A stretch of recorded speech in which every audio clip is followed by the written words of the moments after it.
Welcome to master mind of GK. एक बार फिर से आप लोग का स्वागत है मास्टर माइंड ऑफ जीके में। फ्रेंड्स, आज हम लोग मैराथन क्लास का 12वां वीडियो देखेंगे। मैराथन क्लास में टोटल 100 प्रश्न होते हैं। सभी प्रश्न है जो जीके जीएस से होते हैं। समय आपके पास बहुत कम है फ्रेंड्स, तो ज़्यादा से ज़्यादा प्रैक्टिस सेट करें। मैं भी कोशिश करूंगा ज़्यादा से ज़्यादा प्रैक्टिस सेट आप लोग को प्रोवाइड कराऊँ। रिक्वेस्ट है फ्रेंड्स कि अभी तक पहली बार जो चैनल पर विजिट कर रहे हैं, चैनल को सब्सक्राइब नहीं किया तो चैनल को सब्सक्राइब कर बेल आइकन को जरूर दबा दें, ताकि महत्वपूर्ण वीडियो का नोटिफिकेशन समय से मिलता रहे। 8:30 बजे मैं लाइव आता हूँ फ्रेंड्स शाम में, तो 8:30 बजे लाइव क्लास में जरूर जुड़िएगा आप लोग। तो चलिए वीडियो को शुरू करते, गेस करते चलिएगा। पहला सवाल आपका है, वह हड़प्पीय नगर जिसका प्रतिनिधित्व लोथल का पुरातत्व स्थल करता है किस नदी पर स्थित है। साफ साफ पूछा जा रहा है, लोथल है जो किस नदी पे स्थित है। Option number C right answer होगा भोगवा नदी। और लोथल है जो कहाँ पड़ता है फ्रेंड्स, तो ये आपका पड़ता है गुजरात में पड़ता है, ये भी याद रखिएगा। चलिए सवाल नंबर 2 को देखें। सवाल नंबर 2 है, निम्नलिखित में से कौन मौर्ययुगीन अधिकार तौल माप का प्रभारी था। ठीक है, तो देखिए इसमें इससे एक सवाल पूछा जाता है, याद रखिएगा। तो इसका जो राइट आंसर होगा, तौल माप का जो प्रभार होता था आपका मौर्य युग में, उसको क्या कहा जाता था, तो आपको पौतवाध्यक्ष कहा जाता था। ऑप्शन नंबर ए इसका बिल्कुल राइट आंसर हो जाएगा। इससे संबंधित और जो मैं बताता हूँ उसको भी ध्यान से याद रखिएगा। तो हम लोग देखें फ्रेंड्स कि मौर्य युगीन काल में जो तौल माप का प्रभारी होता था उसे क्या कहते थे, पौतवाध्यक्ष कहा जाता था। अब बच गया फ्रेंड्स पनाह अध्यक्ष। ये पनाह अध्यक्ष है जो आपका मौर्य काल में वाणिज्य का अध्यक्ष होता था। जो वाणिज्य का अध्यक्ष होता था क्या कहलाता था, पनाध्यक्ष कहलाता था। उसके बाद सीताध्यक्ष, तो सीताध्यक्ष था जो फ्रेंड्स राज्य कृषि विभाग का अध्यक्ष होता था। ये याद रखिएगा, ये पूछा जाता है, बहुत इंपॉर्टेंट है, चारों इंपॉर्टेंट है। उसके बाद बच गया फ्रेंड्स आपका सूनाध्यक्ष। तो सूनाध्यक्ष है वो फ्रेंड बुच्चड़ खाने का अध्यक्ष होता था। जो बुच्चड़ खाना होता था मौर्य युग में, उसका अध्यक्ष को सूनाध्यक्ष कहता था। सीताध्यक्ष किसे कहते थे, तो राज्य कृषि विभाग के अध्यक्ष को कहते थे। और आपका पनाध्यक्ष किसे कहते थे, तो वाणिज्य का अध्यक्ष कहलाते थे। और पौतवाध्यक्ष किसे कहते थे, जो तौल माप के प्रभारी होता था। तो सभी को याद कर लीजिएगा। सवाल नंबर 3 को देखें। कौटिल्य का अर्थशास्त्र एक है, क्या है, तो कौटिल्य का जो एक अर्थशास्त्र है फ्रेंड्स, शासन के सिद्धांतों की पुस्तक है। ऑप्शन नंबर डी इसका राइट आंसर होगा। सवाल नंबर 4 को देखें। सवाल नंबर 4 आपका है फ्रेंड्स, सवाल नंबर 4 आपका कि चीनी यात्री हेनसांग ने किस शासक के समय भारत का यात्रा की थी। ये बहुत इंपॉर्टेंट है फ्रेंड्स। ठीक है, फाहियान एक और आपका और हेनसांग, ये दोनों में से एक जरूर पूछा जाएगा। तो 4 नंबर सवाल का जो राइट आंसर होगा क्या होगा फ्रेंड्स, ऑप्शन नंबर बी होगा। हर्षवर्धन के शासनकाल में आपका हेनसांग आया था, जबकि फाहियान है जो चंद्रगुप्त विक्रमादित्य के शासनकाल में आया था। वो भी आप लोग जरूर याद रखिएगा, ये दोनों में से एक जरूर आपको पूछा जाएगा। तो हेनसांग है जो हर्षवर्धन के शासनकाल में भारत की यात्रा की थी। 4 का right answer option number B हो जाएगा। सवाल नंबर 5 को देखिए। महोदया किसका पुराना नाम है। महोदया किसका पुराना नाम है, तो 5 नंबर सवाल का राइट आंसर होगा फ्रेंड्स आपका क्या, ऑप्शन नंबर सी हो जाएगा। ठीक है, कन्नौज का पुराना नाम है जो आपका महोदया है। और एक नाम था फ्रेंड्स इसको कान्यूकुब्ज भी कहा जाता था। ठीक है, कन्नौज का जो पुराना नाम है फ्रेंड्स आपका महोदया और कन्याकुब्ज भी इसे कहा जाता था। ये भी जरूर याद रखिएगा। जैसे पाटलिपुत्र का क्या था फ्रेंड्स, तो पाटलिपुत्र में जैसे पटना है, तो पटना का जैसे पूछा जाता है वो भी याद रखिएगा। तो पटना को पहले पाटलिपुत्र कहा जाता था, और पाटलीग्राम कहा जाता था, और अजीमाबाद कहा जाता था। ठीक है फ्रेंड्स, इस तरह से याद रखिए। जैसे इलाहाबाद को क्या कहा जाता था, प्रयाग कहा जाता था। ठीक है, तो इलाहाबाद का प्राचीन नाम क्या है, प्रयाग है। उसी तरह से फ्रेंड्स आपका जो महोदया है वो किसका पुराना नाम है, तो कन्नौज का है। तो सबको याद रखिए, ये सब सवाल पूछा जाता है। 6 नंबर सवाल को देखें। निम्नलिखित में से कौन एक शैलकृत स्थापत्य कला का उदाहरण है। 6 का राइट आंसर होगा ऑप्शन नंबर सी, कैलाश मंदिर और एलोरा है जो आपका शैलकृत स्थापत्य का उदाहरण है। 6 का right answer option number C हो जाएगा। सवाल नंबर 7 को देखिए फ्रेंड्स। सवाल नंबर 7 आपका है, निम्नलिखित वंशों ने किस क्रम में दिल्ली पर शासन किया था। नीचे दिए गए कूट से सही उत्तर लिखिए। यानी पहले कौन था, पहले इसके बाद कौन हुआ, इसके बाद कौन हुआ। तो सवाल नंबर 7 का जो आपका फ्रेंड्स आपका है सही आंसर हो जाएगा। देख लिया, हाँ ऑप्शन दिया हुआ है। 7 का जो राइट आंसर हो जाएगा ऑप्शन नंबर डी हो जाएगा। सबसे पहले गुलाम वंश आया था, उसके बाद खिलजी वंश आया था, उसके बाद में आपका 3 सैयद वंश आया था, उसके बाद लास्ट में आपका लोधी वंश आया था। तो सवाल नंबर 7 का जो राइट आंसर हो जाएगा फ्रेंड्स ऑप्शन नंबर डी हो जाएगा। याद रखिएगा, सबसे पहले गुलाम, उसके बाद में आपका हो गया खिलजी वंश, उसके बाद सैयद, उसके बाद में लोधी। चलिए, तो 7 का right answer option number D हो गया। सवाल नंबर 8 को देखें। कह रहा है फ्रेंड्स आपका कि 1802 के बेसिन की संधि पर हस्ताक्षर किसके मध्य हुए थे। अच्छा सवाल है, बेसिन की संधि कब हुई थी, तो यह भी आप लोग जरूर याद रखिएगा। कितना, 1802 ईस्वी में बेसिन की संधि हुई थी। तो इस पर हस्ताक्षर कौन किए थे, तो ऑप्शन देखिए यहाँ पर दिया हुआ है। 8 का जो राइट आंसर होगा फ्रेंड्स ऑप्शन नंबर बी हो जाएगा। अंग्रेज और बाजीराव के बीच, बहुत इंपॉर्टेंट सवाल है, जो आपका 1802 ईस्वी में बेसिन की संधि हुई थी, तो उस पर हस्ताक्षर किनके मध्य में हुए थे, तो अंग्रेज और बाजीराव द्वितीय के बीच में। ऑप्शन नंबर 20 का करेक्ट आंसर हो जाएगा। सवाल नंबर 9 को देखें। सवाल नंबर 9 है आपका फ्रेंड्स कि बेगम समरू ने एक अति प्रसिद्ध चर्च का निर्माण करवाया, कहाँ करवाया था? बेगम समरू ने एक अति प्रसिद्ध चर्च का निर्माण कहाँ करवाया था? 9 का जो राइट आंसर होगा ऑप्शन नंबर बी, नैनीताल में करवाया था। 9 का बी हो गया फ्रेंड्स। सवाल नंबर 10 को देखिए। सवाल नंबर 10 आपके सामने है। पानीपत के तीसरे युद्ध में मराठों को पराजित किया था, किसने किया था? सवाल नंबर 10 का जो राइट आंसर हो जाएगा ऑप्शन नंबर बी, अफगानों। क्योंकि फ्रेंड्स आपका पानीपत का जो तृतीय लड़ाई हुई थी आपको 1761 ईस्वी में हुआ था, अहमद शाह अब्दाली और मराठों के बीच में हुआ था। ये भी आप लोग जरूर याद रखिएगा।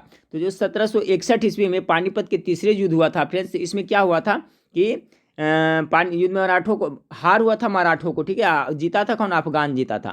तो 10 नंबर सवाल का right answer option number B हो जाएगा।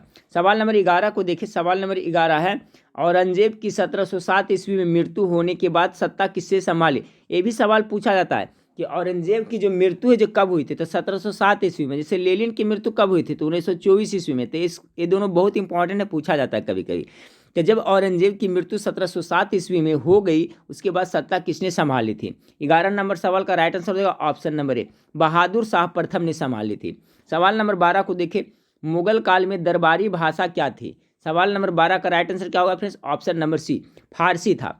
मुगल काल में दरबारी भाषा क्या था? फारसी। ऐसा नहीं फ्रेंड्स आप मार दे उर्दू या तुर्की मार दे, गलत हो जाएगा। मुगल काल में दरबारी भाषा आपका फारसी थी। 12 का सी हो जाएगा।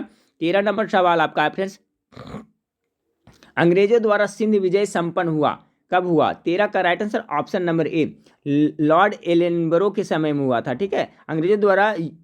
अंग्रेजों द्वारा सिंध विजय संपन्न हुआ था किसके समय में? तो आपका लॉर्ड एलेनबरो के समय में हुआ था। 13 का right answer option number you होगा। सवाल नंबर 14 को देखें कि जब 1857 की क्रांति प्रारंभ हुई, गवर्नर जनरल कौन था? ये सवाल तो पक्का आपको आने वाला है, ठीक है। आपको 14 तारीख को पूछे या 21 तारीख को पूछे, लेकिन ये सवाल फिक्स रखे फिर से आपको आएगा ही आएगा। तो देखिए 1857 का जब विद्रोह हुआ था तो उस समय कौन था? Governor general. सवाल नंबर 14 का हो जाएगा लॉर्ड कैनिंग। ऑप्शन नंबर 20 का करेक्ट आंसर होगा। सवाल नंबर 15 को देखें। सवाल नंबर 15 आपका है कि निम्नलिखित में से किसने प्रमुख रूप से विधवा पुनर्विवाह के लिए संघर्ष किया और उसे कानूनी रूप से वैध बनाने में सफलता प्राप्त की? 15 नंबर सवाल का राइट आंसर क्या हो जाएगा? फिर option number B, Ishwar Chandra Vidyasagar ने विधवा पुनर्विवाह के लिए काफ़ी संघर्ष किया फ्रेंड्स। अंततः अल्टीमेटली आपको उसको सफलता प्राप्त हुई और ये वैध करार दिया गया विधवा पुनर्विवाह। पहले क्या होता था फ्रेंड्स, कोई अगर जो स्त्री का पति मर जाता था तो विधवा रहती तो वो दूसरी शादी नहीं कर सकती थी, ठीक है। तो आपका ईश्वर चंद्र विद्यासागर के से सफल हुआ। तो 15 का right answer option number B हुआ।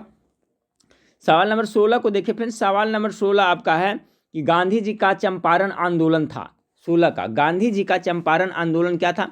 तो 16 का जो राइट आंसर हो जाएगा फ्रेंड्स ऑप्शन नंबर डी हो जाएगा। नील कर्मियों की समस्या के समाधान हेतु 1917 ईस्वी में हुआ था फ्रेंड्स ये चंपारण। सभी तिनकठिया व्यवस्था को समाप्त किया गया था।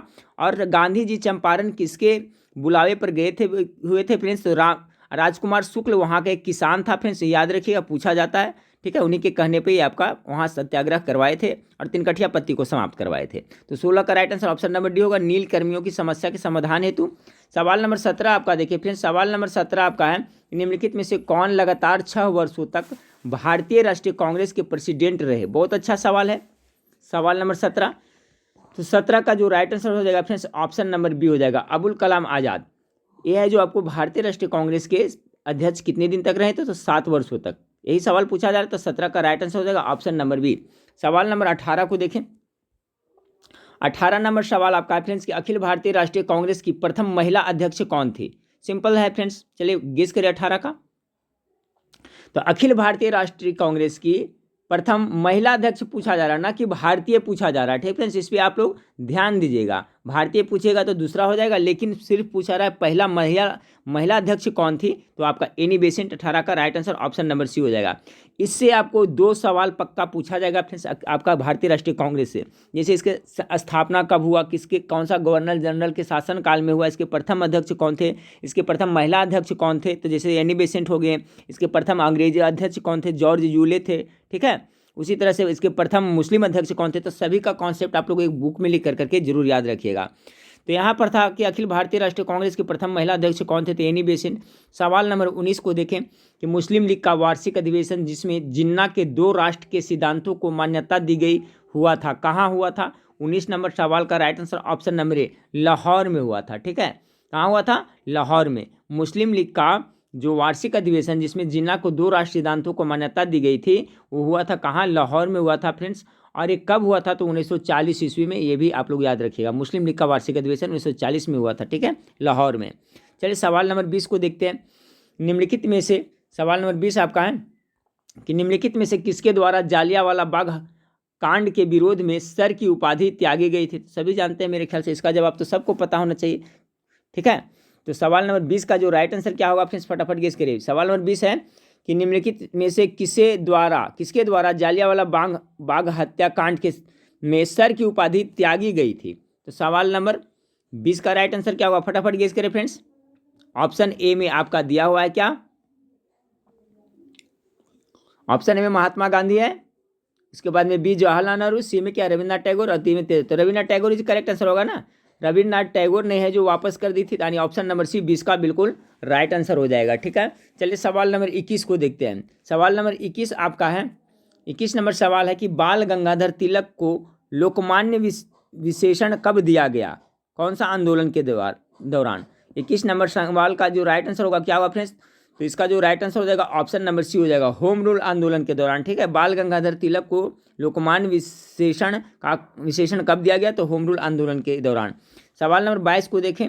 सवाल नंबर है कि 1 वर्ष में स्वराज का नारा गांधी जी ने कब दिया था। 1 वर्ष में स्वराज का नारा कब दिया था, तो गेस करें फ्रेंड्स। सवाल नंबर 22 का राइट आंसर हो जाएगा असहयोग आंदोलन के समय में दिया था। 1 वर्ष में स्वराज का नारा गांधी जी ने कब दिया था, तो असहयोग आंदोलन के समय। बहुत अच्छा सवाल है, याद रखिएगा। सवाल नंबर 23 को देखते हैं फिर। सवाल नंबर 23 आपका है, निम्नलिखित में से भारत के किस राज्य की सीमा म्यांमार से उभयनिष्ठ नहीं है, यानी कि कौन सा राज्य है जिसका सीमा म्यांमार से उभयनिष्ठ नहीं लगता, इस तरह से पूछा जा रहा है। तो 23 नंबर सवाल का हो जाएगा आपका फ्रेंड्स क्या, असम है जो उसका नहीं लगता है। बाकी आपका नागालैंड प्रदेश हो गया, नागालैंड हो गया, फिर उसके बाद में आपका अरुणाचल प्रदेश हो गया और मिजोरम, ये सभी को है जो म्यांमार से उभयनिष्ठ है, जबकि असम का नहीं है। सवाल नंबर 23 का जो right answer option number A हो जाएगा। सवाल नंबर 24 को देखिए। सवाल नंबर 24 है, जंगल महल कहलाने वाला क्षेत्र कहाँ अवस्थित है। तो 24 का जो राइट आंसर हो जाएगा फ्रेंड्स कहाँ हो जाएगा, ये पश्चिम बंगाल में। बहुत अच्छा सवाल है, जंगल महल कहलाने वाला क्षेत्र कहाँ अवस्थित है। 24 का राइट आंसर हो जाएगा फ्रेंड्स ऑप्शन नंबर ए, पश्चिम बंगाल में अवस्थित है। सवाल नंबर 25 को देखें। निम्न नदियों में से कौन सी एक हिमालय की तीनों श्रेणियों को आर पार काटती है।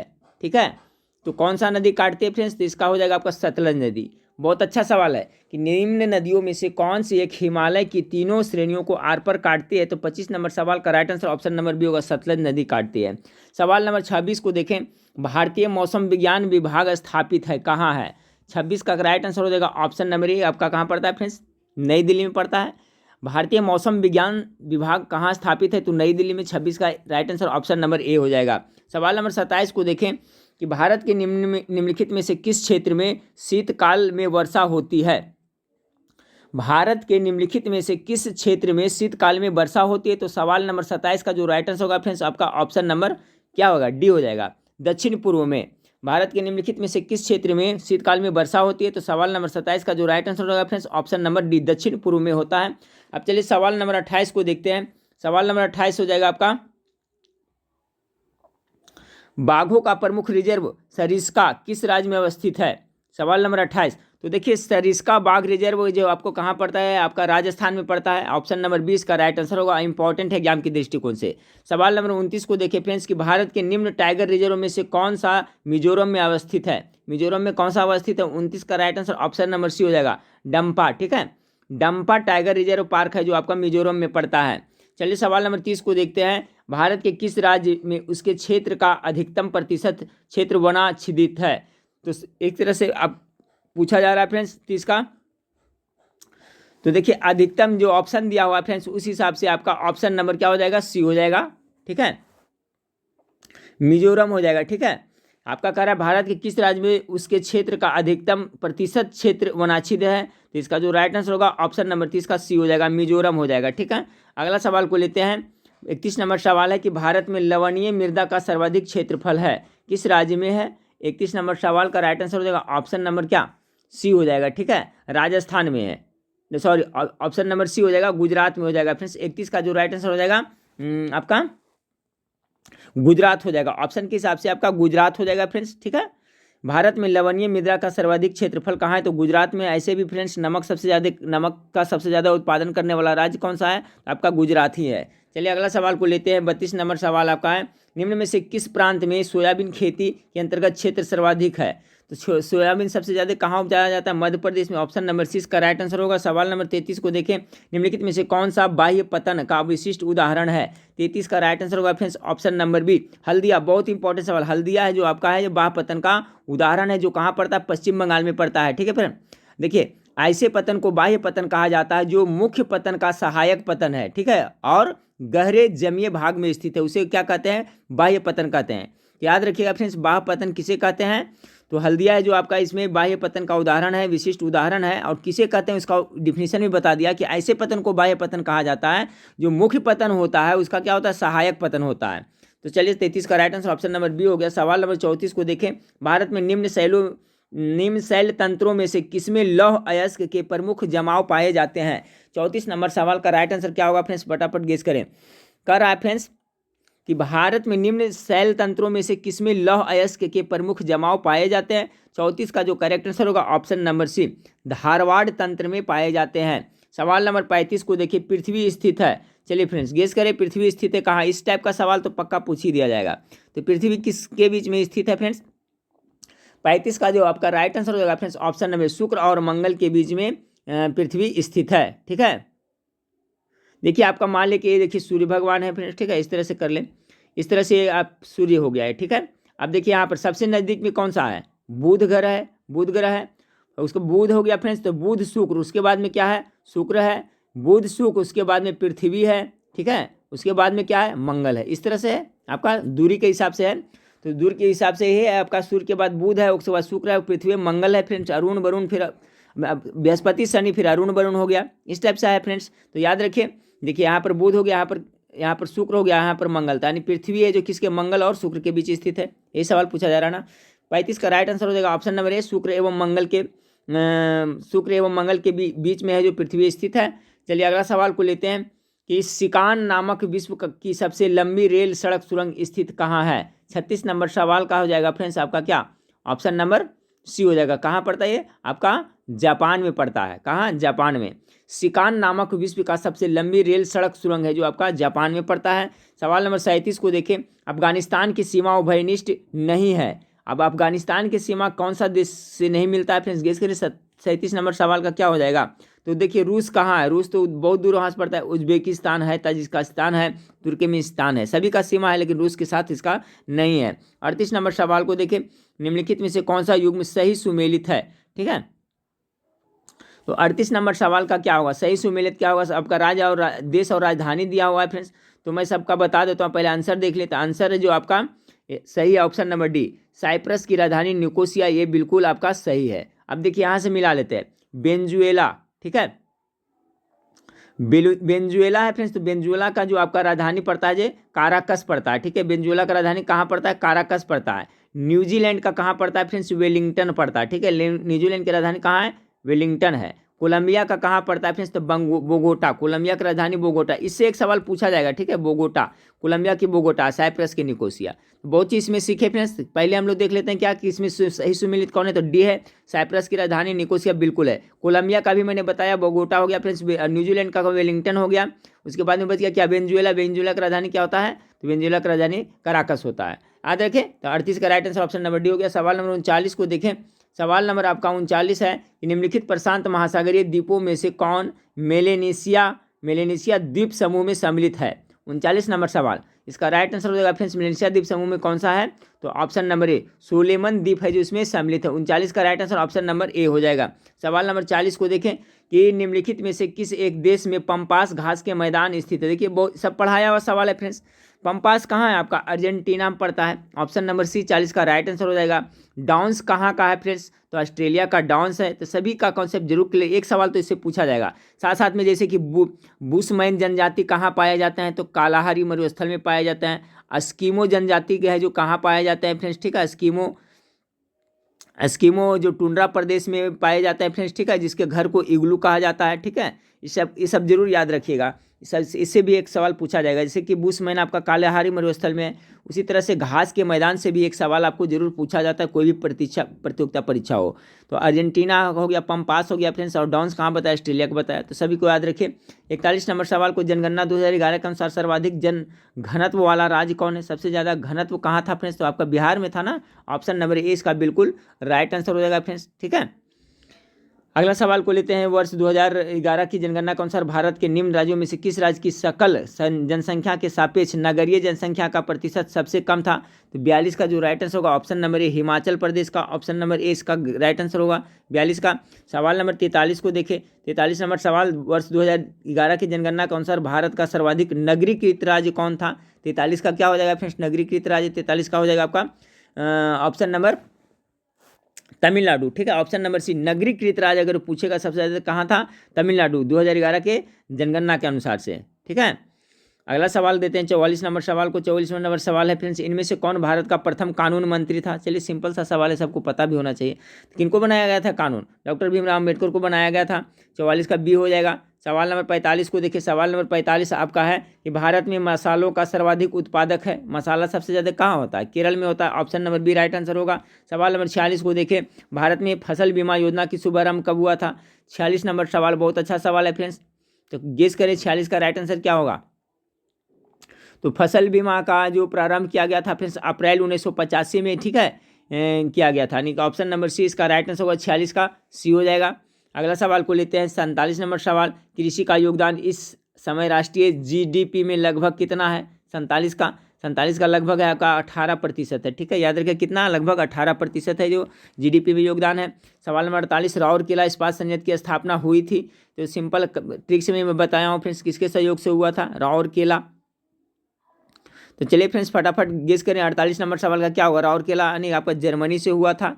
आपका दुर्गापुर किसके सहायता से हुआ था? ब्रिटेन के सहायता से हुआ था। बोकारो और भिलाई किसके सहायता से हुआ था? तो रूस के सहायता से हुआ था। चारों का कॉन्सेप्ट क्लियर रखिएगा फ्रेंड्स।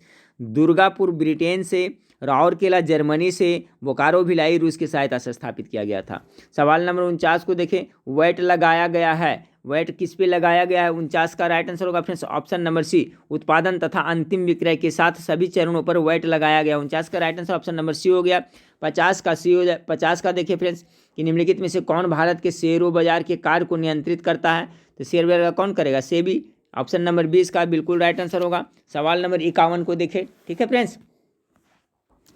सवाल नंबर 51 आपका है भुगतान संतुलन शब्द का प्रयोग निम्नलिखित में से किसके संदर्भ में किया जाता है? एक क्वेश्चन मैं पहले भी करवा चुका हूं फ्रेंड्स। इसके पहले मैं जो आपका मास्टर वीडियो इकोनॉमिक्स के दिया था उसमें प्रश्न शामिल किया है। तो अगर जो देखे हैं फ्रेंड्स तो इनका जवाब सही होना चाहिए। 51 का राइट आंसर क्या हो जाएगा? तो देखिए भुगतान संतुलन शब्द का जो प्रयोग किया जाए है आप किसे?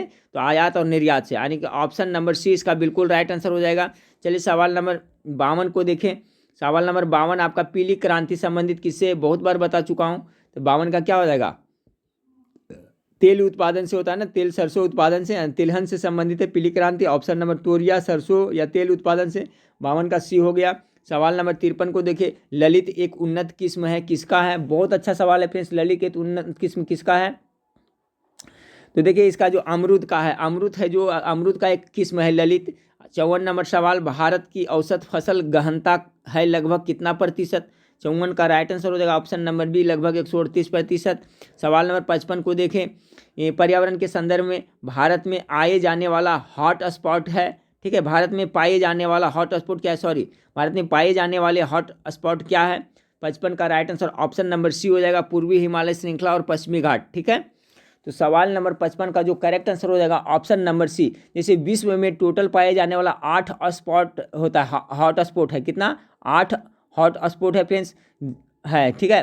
और भारत में कितने पाए जाते हैं, जिसमें से आपका 2 भारत में पाए जाते हैं, 2 भारत में पाए जाते हैं हॉट स्पॉट। उसी में से पूर्वी हिमालय और श्रृंखला और पश्चिमी घाट को क्या है, भारत में हॉट स्पॉट के अंतर्गत रखा गया। बहुत अच्छा सवाल है, इसको जरूर याद रखिएगा। टोटल विश्व में कितने पाए जाते हैं, तो 8 हॉट स्पॉट पाए जाते हैं, जिसमें भारत 2 है फ्रेंड्स, और उसमें से भारत में से एक आपका हो गया ये, ठीक है, कौन सा हो गया आपका, पूर्वी हिमालय और पश्चिमी हिमालय। तो 55 का right answer option number C हो जाएगा।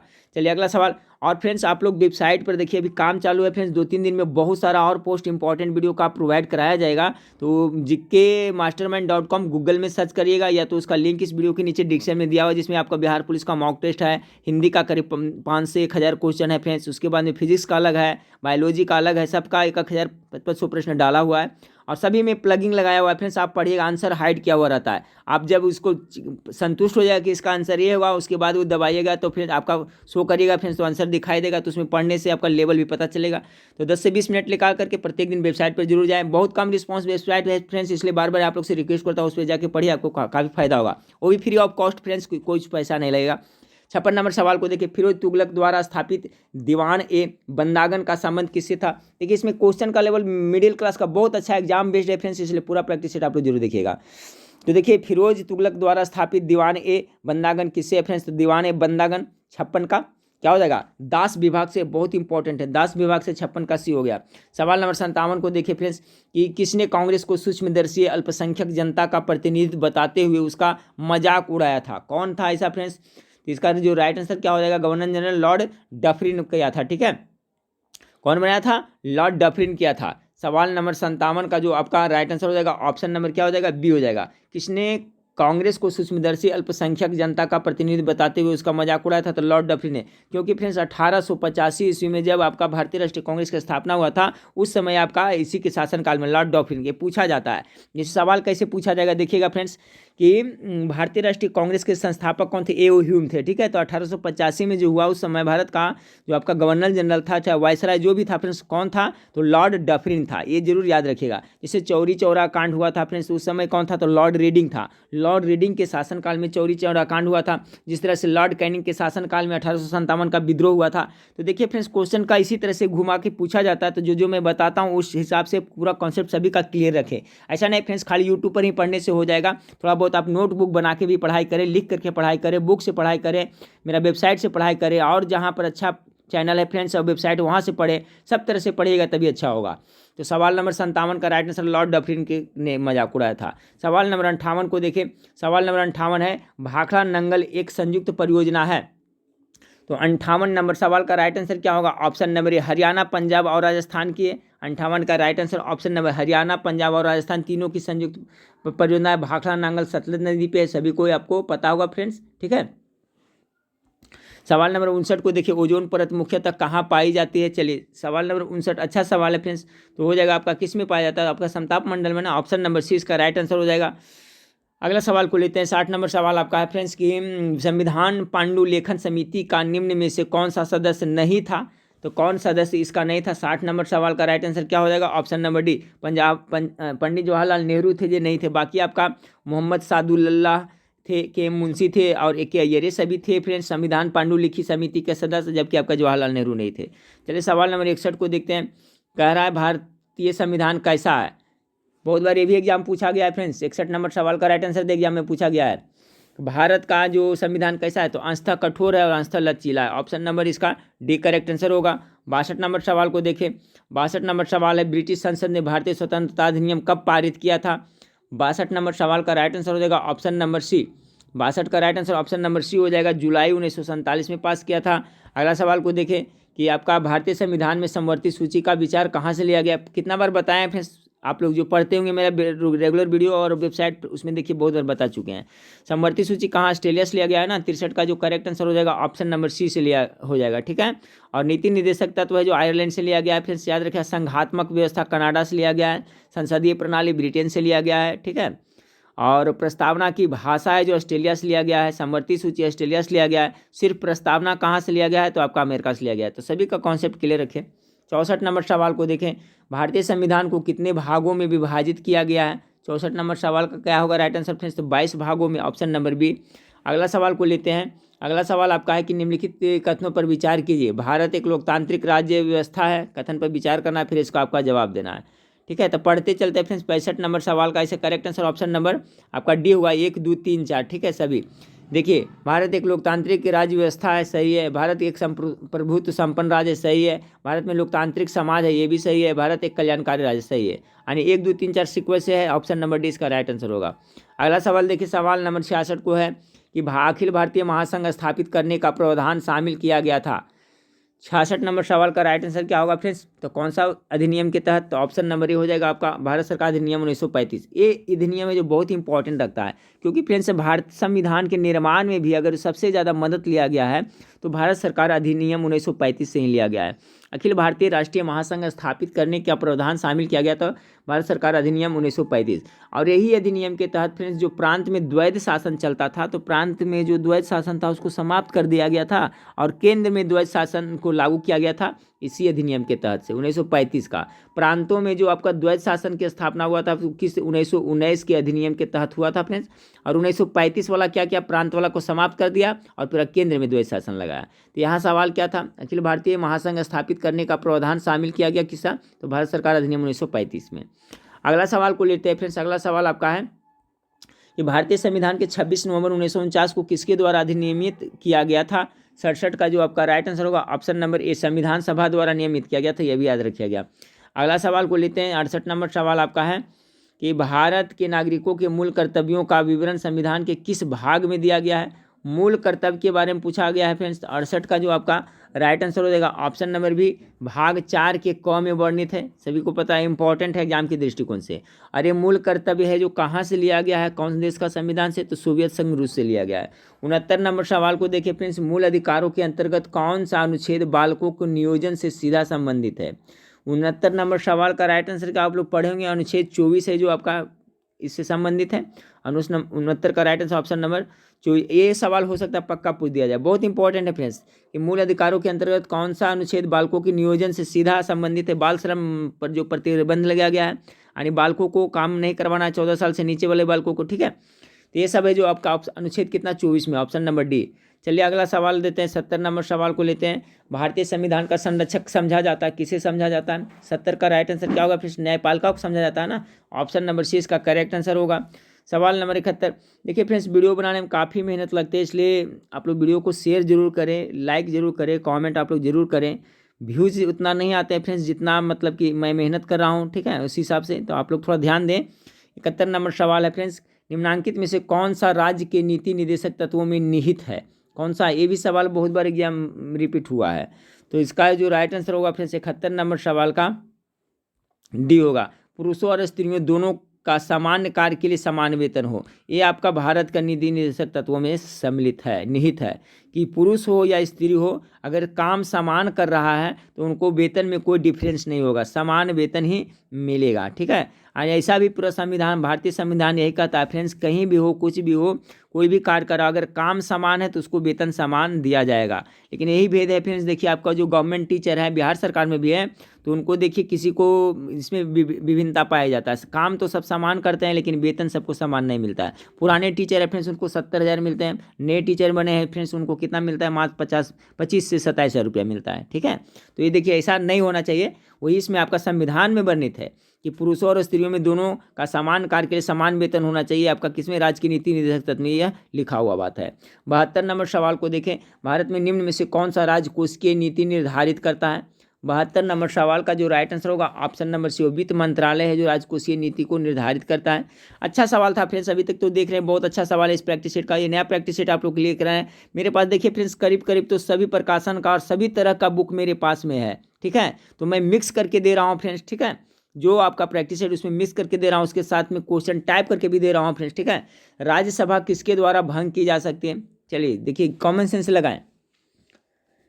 73 का क्या होगा फ्रेंड्स? राज्यसभा किसके द्वारा भंग किया जा सकता है? राष्ट्रपति के द्वारा, प्रधानमंत्री का, मंत्रिपरिषद द्वारा। तो क्या राज्यसभा भंग होता है? बिल्कुल भंग नहीं होता, ऑप्शन नंबर डी इसका करेक्ट आंसर हो जाएगा। क्योंकि राज्यसभा है जो क्या है? अस्थायी सदन नहीं है, अस्थायी सदन है। राज्यसभा है जो एक अस्थायी सदन है, इसको भंग नहीं किया जा सकता है। 73 का right answer option number D होगा। सवाल नंबर 74 को देखें, भारतीय संविधान का कौन सा अनुच्छेद राष्ट्रपति को उच्चतम न्यायालय से परामर्श करने की शक्ति प्रदान करता है? बहुत अच्छा सवाल, 74 नंबर सवाल का ये हो सकता है, ये सब सवाल पूछा जाए आपको। कितना अनुच्छेद 143 के तहत होता है ना, ऑप्शन नंबर सी 74 का राइट आंसर हो जाएगा। सवाल नंबर 75 को देखिए फ्रेंड्स, 75 नंबर सवाल आपका है, भारतीय संविधान का कौन सा भाग और अध्याय संघ और राज्यों के बीच विधायी संबंध के बारे में है? भारतीय संविधान का कौन सा भाग के बारे में पूछा जा रहा है, जो संघ जो अध्याय संघ और राज्यों के बीच विधायी संबंध में अति करता है। बहुत अच्छा सवाल ये भी है, यानी कि संघ और राज्य में संबंध कौन सा भाग में दर्शाया गया है। तो सवाल नंबर 75 का राइट आंसर क्या हो जाएगा फ्रेंड्स? तो देखिए इसका जो राइट आंसर होगा ऑप्शन नंबर कितना हो जाएगा, ए हो जाएगा। ठीक है, भाग 11 के अध्याय 1 में दर्शाया गया। भाग कितना 11 और भाग 1 में 75 का right answer option number A होगा। 76 नंबर सवाल को देखें कि निम्नलिखित में से कौन से संवैधानिक प्राधिकरण है? कौन है इसमें संवैधानिक प्राधिकरण? 76 नंबर सवाल का राइट आंसर क्या हो जाएगा फ्रेंड्स? गेस करें फटाफट। निम्नलिखित में से कौन से संवैधानिक प्राधिकरण है? 76 का राइट आंसर क्या होगा? गेस करें फ्रेंड्स, सभी क्या इसका राइट आंसर होगा? तो कह रहा है आपका क्या कि निम्नलिखित में से कौन सा संवैधानिक प्राधिकरण है? ऑप्शन ए में राज्य निर्वाचन आयोग, वित्त आयोग, मुख्य निर्वाचन अधिकारी, और चौथा में आपका क्या है? पंचायत है। अब इसका कोडिंग देखिए फ्रेंड्स, इसका कोडिंग से आपको पता चलेगा। अब देखिए कौन कौन है, बताएं। ठीक है, आप लोग गेस कर लिए होंगे फ्रेंड्स इसका। तो सवाल नंबर 76 का right answer option number D हो जाएगा, चारों हो जाएगा। ये जितना भी सभी है फ्रेंड्स क्या है? संवैधानिक प्राधिकरण है। जैसे कि राज्य निर्वाचन आयोग भी संवैधानिक है, वित्त आयोग भी संवैधानिक है, मुख्य निर्वाचन अधिकारी भी है, और पंचायत भी। ये सभी जो क्या है फ्रेंड्स आपका संवैधानिक प्राधिकरण के उदाहरण है। तो इस टाइप का सवाल आपको पूछा जा सकता है। चलिए सवाल नंबर 77 को देखें। सवाल नंबर 77, निम्नलिखित में से कौन राष्ट्रपति के, एक मिनट फ्रेंड्स, इसका भी है जो उसी टाइप का है सवाल है। चलिए पहले क्वेश्चन पढ़ लेते हैं। निम्नलिखित, पहले क्वेश्चन को देख लेते हैं फ्रेंड्स, जूम करते हैं थोड़ा। कह रहा है निम्नलिखित में से कौन राष्ट्रपति के निर्वाचन हेतु निर्वाचक गण के सदस्य है? नीचे दिए कूट से सही उत्तर को चुनिए। ये सवाल पूछा जाएगा फ्रेंड्स, राष्ट्रपति उपराष्ट्रपति का चुनाव कैसे होता है, कौन सा पद्धति के द्वारा होता है, कौन सा अनुच्छेद, सबका कॉन्सेप्ट आप लोग क्लियर करके रखिएगा। तो चलिए देखिए यहाँ पर सवाल नंबर कितना है, 77 का है, पढ़ देता हूँ फ्रेंड्स। संसद के दोनों सदनों के सभी सदस्य, राज्य विधानसभाओं के सभी निर्वाचित सदस्य, संघ और राज्य क्षेत्रों की विधानसभाओं के सभी निर्वाचित सदस्य, और 4 में सभी राज्यपाल तथा राज्यपाल। तो क्या हो जाएगा इसका सही आंसर? राष्ट्रपति के चुनाव में कौन कौन भाग लेते हैं? तो सवाल नंबर कितना है आपका? ये 77 है। 77 का राइट आंसर हो जाएगा क्या? ऑप्शन नंबर बी हो जाएगा। ठीक है, 2 और 3 होता है। ठीक है, 2 और 3 राज्य विधानसभाओं के सभी निर्वाचित सदस्य भाग लेते हैं उसमें, और क्या संघ राज्य क्षेत्र के विधानसभाओं के सभी निर्वाचित सदस्य उसमें भाग लेते हैं। तो संसद के दोनों सदनों के सभी सदस्य नहीं, ठीक है, संसद, ये गलत हो जाएगा। तो इसमें देखिए इस क्वेश्चन क्या था आपका कि राष्ट्रपति के निर्वाचन हेतु निर्वाचक गण के सदस्य हैं। तो निर्वाचन गण के सदस्य कौन कौन होता है? तो आपका राज्य विधानसभाओं के सभी निर्वाचित सदस्य, और जो संघ राज्य क्षेत्र के जो विधानसभा उसका सभी निर्वाचित सदस्य उसके सदस्य होते हैं। तो सवाल नंबर 77 का राइट आंसर 2 और 3 हो जाएगा। ठीक है, यानी ऑप्शन नंबर 20 का करेक्ट आंसर होगा। सवाल नंबर 78 को देखें। 78 नंबर सवाल है, लोहे की सुई पानी की सतह पर किस कारण से तैरती है? चलिए इसका तो जवाब सबको होना चाहिए पता। 78 का क्या होता है? सरफेस टेंशन के कारण, पृष्ठ तनाव के कारण। Option number 20 correct answer. सवाल नंबर 79 को देखें। निम्नलिखित में से विद्युत का सबसे अच्छा चालक कौन सा है? विद्युत का सबसे अच्छा चालक कौन सा होता है? गेस करें 79 का क्या होगा? चांदी ना, ऑप्शन नंबर सी। चलिए अगला सवाल को देखते हैं कि डायनमो परिवर्तित करता है। ये सवाल आपको पूछा जाएगा, डायनमो या मोटर, दोनों में से एक जरूर पूछा जाएगा फ्रेंड्स। और भौतिक परिवर्तन, रासायनिक परिवर्तन, इसमें से सभी से एक क्वेश्चन जरूर पूछा जाएगा। डायनमो परिवर्तित करता है, क्या करता है? यांत्रिक ऊर्जा को विद्युत ऊर्जा में कर देता है। यानी 80 नंबर सवाल का राइट आंसर क्या हो जाएगा? ऑप्शन नंबर सी हो जाएगा। और यही जो आपका विद्युत मोटर होता है वो क्या करता है? तो विद्युत ऊर्जा को यांत्रिक ऊर्जा में, इसका जस्ट अपोजिट करता है। सवाल नंबर 81 को देखिए फ्रेंड्स। सवाल नंबर 81 है, सवाल नंबर 81, यदि पृथ्वी का गुरुत्वाकर्षण बल अचानक लुप्त हो जाता है तो निम्न में से कौन सा परिणाम सही होगा? अगर पृथ्वी का जो आपका ग्रेविटेशन फोर्स है वो अचानक क्या हो, लुप्त हो जाता है, गुल हो जाता है, तो निम्न में से कौन सा परिणाम सही होगा? सवाल नंबर 81 का राइट आंसर होगा फ्रेंड्स ऑप्शन नंबर ए, वस्तु का भार शून्य हो जाएगा परंतु द्रव्यमान वही रहेगा। ठीक है फ्रेंड्स, वस्तु का भार क्या हो जाएगा, शून्य हो जाएगा। क्योंकि भार कोई भी वस्तु का होता है फ्रेंड्स तो किसके कारण होता है, ठीक है, ठीक गुरुत्वाकर्षण के बल के कारण ही होता है ना। तो गुरुत्वाकर्षण बल अगर जो अचानक लुप्त हो जाएगा तो क्या वस्तु का भार शून्य हो जाता है। ध्यान रखिएगा, भार होता है किसके कारण, गुरुत्वाकर्षण बल के कारण ही होता है। चलिए सवाल नंबर 82 को देखें। अधोलिखित यानी निम्नलिखित में से कौन सा रंग इंद्रधनुष के मध्य में दिखाई देता है। मध्य में कौन होता है इंद्रधनुष का, बैनी आपिनाला, आप लोग सुने होंगे ट्रिक फ्रेंड्स, या ट्रिक कोई भी ट्रिक से आपको याद होगा। तो बीच में क्या होता है, हरा होता है ना, ऑप्शन नंबर बी।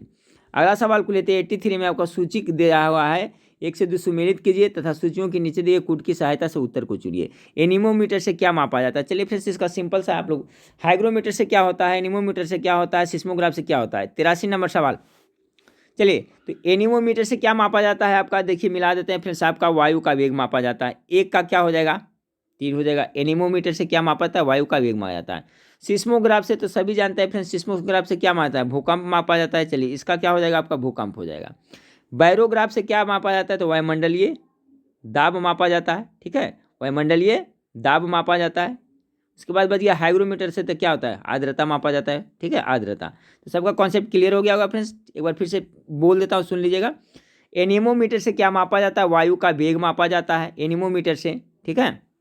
ऐसा करते हैं फ्रेंड्स, एनीमोमीटर से क्या मापा जाता है, वायु का वेग मापा जाता है। सिस्मोग्राफ से आपका भूकंप मापा जाता है। बैरोग्राफ से क्या मापा जाता है फ्रेंड्स, तो बैरोग्राफ से आपका वायुमंडलीय दाब मापा जाता है। बच गया हाइग्रोमीटर से क्या, आर्द्रता, ठीक है। तो सवाल नंबर कितना था, 82। तो 82 का जो राइट आंसर हो जाएगा फ्रेंड्स, ऑप्शन नंबर बी हो जाएगा, ठीक है, ऑप्शन नंबर बी। ए का 4, बी का 1, सी का 2, डी का 3, ठीक है। अगला सवाल को लेते हैं, 84 नंबर सवाल। एक कटा हुआ हीरा क्यों जगमगाता है। 84 का राइट आंसर हो जाएगा ऑप्शन नंबर सी, पूर्ण आंतरिक परिवर्तन के कारण ही ये जगमगाता है।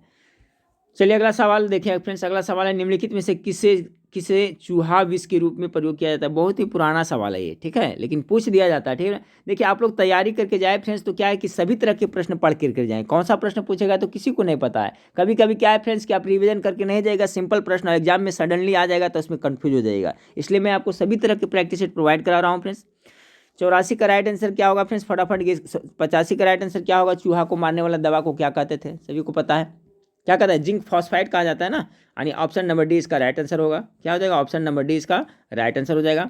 चलिए सवाल नंबर 86 को देखते हैं। खट्टे दूध के उत्पादन में कौन सा अम्ल होता है, खट्टे दूध के क्या हो जाएगा, लैक्टिक अम्ल होगा ना। 86 का जो राइट आंसर हो जाएगा फ्रेंड्स, ऑप्शन नंबर 2 लैक्टिक अम्ल। चलिए सभी का मैं दो का बता देता हूँ जो मुझे पता है फ्रेंड्स। टार्टेरिक अम्ल है जो इमली और अंगूर में पाया जाता है। एसिटिक अम्ल किस में पाया जाता है, सिरका में पाया जाता है। टमाटर में ऑक्जेलिक एसिड पाया जाता है, ठीक है। तो ये सब जरूर आप लोग याद रखिएगा। तो खट्टे दूध के उत्पाद में लैक्टिक अम्ल होता है। अगला सवाल को लेते हैं फिर, निम्नलिखित मिश्र धातुओं में से किसे अम्लगम कहते हैं। चलिए अच्छा सवाल है, अम्लगम किसे कहते हैं, 87 का। तो अम्लगल किसे कहते हैं, इसका राइट आंसर होगा फ्रेंड्स ऑप्शन नंबर सी, पारा जस्ता, ठीक है। यानी ऑप्शन नंबर 87 का सी है जो बिल्कुल सही हो जाएगा।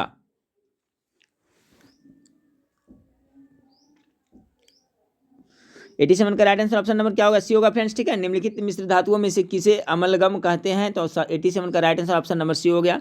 अगला सवाल को लेते हैं 88 का, कि निम्नलिखित में से कौन परिजीवी पादप है, परिजीवी पादप है। चलिए गेस करिए 88 का। 88 का जो राइट आंसर होगा फ्रेंड्स, ऑप्शन नंबर आपका सी हो जाएगा, ठीक है। 88 का जो राइट आंसर हो जाएगा ऑप्शन नंबर सी, यानी कि गोल्डन राइस। गोल्डन राइस है जो आपका, निम्नलिखित में से कौन परिजीवी पादप है। तो गोल्डन राइस जो क्या है फ्रेंड्स, आपका परजीवी पादप का नाम है। ऐसा कंफ्यूज नहीं हो जाएगा फ्रेंड्स इसमें, ठीक है। ये देखिए एक पादप का ही नाम है कि निम्नलिखित में से कौन परिजीवी पादप है, तो गोल्डन राइस है जो एक क्या है, परिजीवी पादप है, ठीक है। और इनमें विटामिन ए तथा जैव संश्लेषी बीटा कैरोटीन की उपस्थिति होती है। जो आपका गोल्डन राइस है जो एक क्या है, परिजीवी पादप है, जिसमें क्या होता है फ्रेंड्स, इसमें विटामिन ए तथा क्या होता है, संश्लेषी बीटा कैरोटीन की उपस्थिति होता है, ठीक है। तो याद रखिएगा आपका सही आंसर आपका हो जाएगा गोल्डन राइस। सवाल नंबर 89 को देखें, कौन सी जीवित उत्तक उच्च वर्गीय पौधों में जैव पोषक वाहक का कार्य करता है, ठीक है। 89 का जो राइट आंसर क्या होगा, ऑप्शन नंबर बी फ्लोएम। कौन सा जीवित उत्तक उच्च वर्गीय पौधों में जैव पोषक का वाहक करता है। देखिए इसी को घुमा करके पूछा जाता है। आप देखिए किस तरह से पूछेगा, जब कॉन्सेप्ट क्लियर रहेगा तो सब तो बना करके आना ही है। जैसे फ्रेंड्स आपको पूछेगा कि पेड़ पौधे में जो खाना बनाता है, पत्ती में जो बनता है खाना, तो उसको जो खाद्य पदार्थ है उसका वहन कौन करता है, तो उसका कौन करता है, फ्लोएम करता है। वही है आपका जैव पोषक वाहक का कार्य कौन करता है आपका पेड़ पौधे में, फ्लोएम करता है। और ये जाइलम है जो क्या करता है, फिर से ये है जाइलम है जो क्या करता है, जड़ से लेकर करके सभी जगह पर खनिज लवण और पानी का संवहन करता है, जो आपका ये जाइलम करता है, ठीक है। लेकिन खाद्य पदार्थ का जो आपका संवहन करता है वो कौन करता है, फ्लोएम करता है। सवाल नंबर 90 को देखें कि नोस्कापिन किससे प्राप्त होता है, ठीक है। नोस्कापिन किससे प्राप्त होता है, 90 नंबर सवाल का right answer option number A होगा, पोस्ता यानी पॉपी से, पोस्ता से प्राप्त होता है, ठीक है। नोस्कापिन पोस्ता से प्राप्त होता है। चलिए सवाल नंबर 91 को देखते हैं कि संकल्प परियोजना किसके उन्मूलन से संबंधित। ये बहुत अच्छा सवाल है 91 का, इसे इस टाइप का सवाल पूछा जाता है, ठीक है फ्रेंड्स। यानी पढ़ना आपको बहुत है फ्रेंड्स, क्योंकि बहुत सारा परियोजना है, बहुत सारा समिति है, बहुत सारा दिवस है, कितना था समंदर है फ्रेंड्स। तो एक दिन का ये तो नहीं है, लेकिन पढ़ते पढ़ते फ्रेंड्स क्या है कि आपको एक दिन लेवल बन जाता है। चाहिएगा 1 महीना 2 महीना में फ्रेंड्स तो नहीं हो पाएगा, लेकिन 6 महीना साल भर पढ़ते रहेगा इस तरह से कंटिन्यू अच्छी तरह से 10 घंटा 12 घंटा, तो आपका लेवल बन जाएगा। 91 नंबर सवाल का right answer option number A होगा, एड्स HIV संकल्प परियोजना किसके उन्मूलन से संबंधित है फ्रेंड्स। तो आज का राइट आंसर होगा आपका HI यानी एड्स से संबंधित है संकल्प, ठीक है। चलिए अगला सवाल को देखते हैं। 92 को सुमेलित करने वाला सूची 1 से सूची 2 को सुमेलित कीजिए और सूची, ठीक है। क्या करा है यहाँ पे, ये सब जांच है फ्रेंड्स, और कौन सा जांच किससे संबंधित है इसका आपका बताया गया है। तो चलिए मैं बताता, जैसे ऑडियोग्राम किससे संबंधित जांच है, किससे संबंधित है, तो कान से संबंधित है, 1 का 3, ठीक है। ECG है जो किससे संबंधित है, तो ECG है जो आपका हृदय से है, और EEG है जो किससे है, मस्तिष्क से है। बच गया क्या, मैमोग्राम, ठीक है। तो मैमोग्राम क्या होता है, वक्ष से है, यानी कि मैमोग्राफी होता है ना स्तन कैंसर फ्रेंड, उससे संबंधित है, वक्ष यानी वही हुआ। तो समझ गए होंगे फ्रेंड्स, ऑडियोग्राम कान से, ECG हृदय से, और EEG, ठीक है, EEG इसका हो जाएगा आपका किससे, तो मस्तिष्क से, और मैमोग्राम वक्ष से। तो सवाल नंबर कितना था फ्रेंड्स आपका 92, तो इसका जो राइट आंसर हो जाएगा आपका ऑप्शन नंबर डी हो जाएगा, ठीक है। यानी कि A का 3 है, B का 1 है, C का 2 है और D का 4 है। तो आपका 92 का था right answer option number D हो गया। अब चलिए 93 को देखते हैं। 93 में आपका क्या है फ्रेंड्स कि मानव स्वास्थ्य के लिए ट्रांस वसा सामान्यतः हानिकारक समझा जाता है, ठीक है। जी हाँ, ट्रांस वसा हानिकारक समझा जाता है क्योंकि यह स्तर कम करता है, क्या स्तर कम करता है, तो 93 नंबर सवाल का right answer option number HDL का जो है स्तर क्या करता है, कम कर देता है, ठीक है। सवाल नंबर 94 को देखिए। सवाल नंबर किस विद्वान ने चंद्रगुप्त मौर्य के राजप्रसाद के बारे में कहा कि इसकी शान शौकत का मुकाबला न तो सूसा और न एक बेतना कर सकते हैं। अच्छा सवाल है फ्रेंड, किसने कहा था ये 94 का, कह रहा है फ्रेंड्स आपका कि किस विद्वान ने चंद्रगुप्त मौर्य के राजप्रसाद के बारे में कहा था कि इसकी शान शौकत का मुकाबला न तो सूसा और न एक बेतना कर सकते हैं। 94 का जो राइट आंसर होगा ऑप्शन नंबर सी, किसने कहा था, एरियन ने ऐसा कहा था, ठीक है। किसने, एरियन ने चंद्रगुप्त मौर्य के बारे में ऐसा कहा था। 95 को देखें, कर्नाट वंश का अंतिम शासक कौन था, ये तो पहले भी मैं करा चुका हूँ फ्रेंड्स 95 का। इसका जो राइट आंसर हो जाएगा क्या हो जाएगा, option number B, Hari Singh है जो कर्नाट वंश का अंतिम शासक था। 96 को देखें, मीर कासिम ने अपनी राजधानी मुर्शिदाबाद से हटाकर मुंगेर क्यों लाया था। इसमें 2 सवाल बन रहा है फ्रेंड्स, दोनों याद रखिएगा कि किसने है जो अपनी राजधानी मुर्शिदाबाद से हटाकर मुंगेर ले गया था, कौन ले गया, मीर कासिम ले गया था, क्यों ले गया था, अब इस तरह से पूछा जाता है। अब 96 का जो राइट आंसर हो जाएगा फ्रेंड्स ऑप्शन नंबर सी हो जाएगा, ठीक है। अंग्रेजों के, ठीक है, सॉरी इधर किधर भाग रहा है, क्या हो जाएगा फ्रेंड्स 96 का जो राइट आंसर हो जाएगा ऑप्शन नंबर सी, अंग्रेजों के हस्तक्षेप से मुक्त रहने के उद्देश्य से मीर कासिम ने अपनी राजधानी मुर्शिदाबाद से हटाकर कहा मुंगेर ले गया था। चलिए सवाल नंबर 97, सवाल नंबर 97, स्वतंत्रता के उपरांत बिहार में उग्र छात्र आंदोलन की शुरुआत कब हुई थी। 97 का राइट आंसर हो जाएगा फ्रेंड्स कब, 1955 ईस्वी में, यानी ऑप्शन नंबर बी हो जाएगा। 98 को देखिए फ्रेंड्स, 98 है, बिहार की सबसे ऊंची पहाड़ी सोमेश्वर की ऊंचाई कितनी है। बिहार में सबसे ऊंची पहाड़ी ये भी याद रखिए सोमेश्वर की पहाड़ी है, इसकी ऊंचाई पूछी जा रही है बिहार से, तो इसका राइट आंसर हो जाएगा क्या फ्रेंड्स, ऑप्शन नंबर डी हो जाएगा, ठीक है। 800 कितना 79.4 मीटर लगभग, यानी ऑप्शन नंबर डी इसका जो बिल्कुल राइट आंसर हो। सोमेश्वर पहाड़ी के 99 को देखें, 99 को देखें फ्रेंड्स। 99 नंबर सवाल आपका है कि बिहार राज्य के किस पक्षी बिहार में साइबेरियन पक्षी प्रवास करने के लिए आते हैं? इसका जवाब तो सभी को पता होना चाहिए। 99 का कहाँ? कांवर पक्षी बिहार बेगूसराय, ठीक है। कांवर पक्षी बिहार कहाँ पड़ता है फ्रेंड्स आपका? तो बेगूसराय में पड़ता है। देखिए इसमें 2 जीके बन रहा है। कभी पूछा था कांवर पक्षी बिहार कहाँ पड़ता है, तो बेगूसराय में पड़ता है, जहाँ पर आपको साइबेरियन पक्षी प्रवास के लिए आते हैं। इस वीडियो का लास्ट सवाल को देखते हैं। इस वीडियो का लास्ट सवाल है, बिहार में वाल्मीकि नगर के निकट निकाली गई नहर का नाम क्या है? चलिए 100 नंबर सवाल का राइट आंसर क्या होगा, फटाफट गेस करें फ्रेंड्स। बिहार में वाल्मीकि नगर के निकट जो निकाली गई नहर का क्या है, तो उसको गंडक परियोजना नहर नाम रखा गया। 100 का right answer option number A हो जाएगा। ठीक है फ्रेंड्स, तो ये मैराथन क्लास का आपका 12वां क्लास था। ठीक है फ्रेंड्स, 12वां वीडियो था। इसमें भी 100 प्रश्न हम लोग देखें। और फ्रेंड्स आप कुछ देर बाद में मैथ का वीडियो प्रोवाइड कराया जाएगा फ्रेंड्स, फिर करंट अफेयर्स का, और शाम में 8:30 बजे आपको लाइव क्लास में हम 100 प्रश्नों के साथ मिलेंगे। और फ्रेंड्स वेबसाइट पर आप लोग जाकर के जरूर पढ़ाई करें। ठीक है फ्रेंड्स, तो वीडियो अच्छा लगे तो लाइक जरूर करिएगा फ्रेंड्स, दोस्तों में शेयर जरूर करिएगा, क्योंकि फ्रेंड्स जितना मेहनत करते हैं उस तरह से व्यूज़ नहीं आते हैं तो फिर काम करने में मन नहीं लगता है फ्रेंड्स, इसलिए आप लोग दोस्तों में शेयर जरूर करिएगा। नेक्स्ट वीडियो में फिर मिलते हैं देखने के लिए। थैंक यू, धन्यवाद।